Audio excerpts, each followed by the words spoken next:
Hello বন্ধুরা, আমাদের চ্যানেলে আপনাদেরকে স্বাগত। আজকে আমি আপনাদের কাছে আবার একটা রেসিপি নিয়ে চলে এসেছি। রেসিপিটা শুনলেই মনে হবে খুব কঠিন। আমি তো খুব ভয় পেতাম এটা আগে বানাতে। কিন্তু এখন বাড়িতে লোকজন চলে আসলে চটজলদি এটা বানিয়ে ফেলি। একটু মাংস থাকলেই হলো। বাড়িতে বানানো সবসময় যে তন্দুরি চিকেনের মতোই পিস করতে হবে তার কোনো মানে নেই। আমি যেভাবে বানাই তন্দুরি চিকেন সেটাই আজকে আমি আপনাদের কাছে শেয়ার করছি। প্রথমে চিকেনের গাগুলো একটু চিড়ে নিন, যাতে মশলাগুলো ভালোভাবে ঢুকে যায়। এবার চিকেনের মধ্যে নুন, লেবুর রস, লঙ্কা গুঁড়ো, গোলমরিচ গুঁড়ো দিয়ে ভালো করে মাখিয়ে 10 থেকে 15 মিনিট রেখে দিন। এটা গেল প্রথম ধাপ।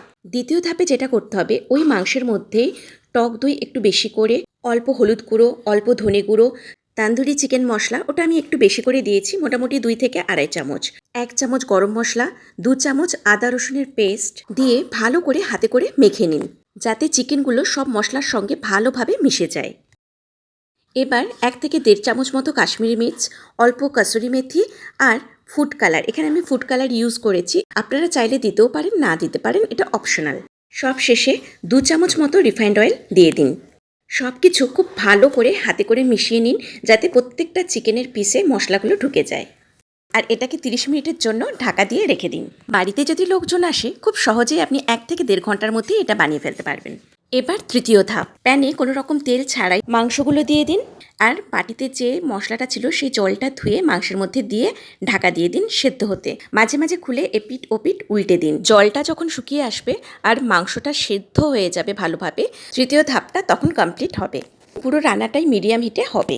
এবার চতুর্থ এবং শেষ ধাপ।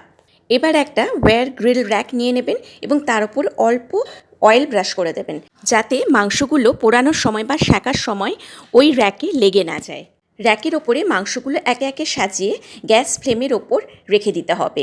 তারপর 2 মিনিট ছাড়া ছাড়া উল্টে পাল্টে ওটাকে সেঁকে নিতে হবে। একটা ছোট্ট ভুল হয়ে গেছে, যখন সেঁকবেন ওই সময় একটু মাখন ওই চিকেনের উপর ব্রাশ করবেন। আমি জানি না আমার ভিডিওটা কেন ওই সময় বন্ধ হয়ে গিয়েছিল। যখন একটা সুন্দর পোড়া পোড়া গন্ধ আসবে বা ভালোভাবে মাংসটা সেঁকা হয়ে যাবে, তখন নামিয়ে নেবেন।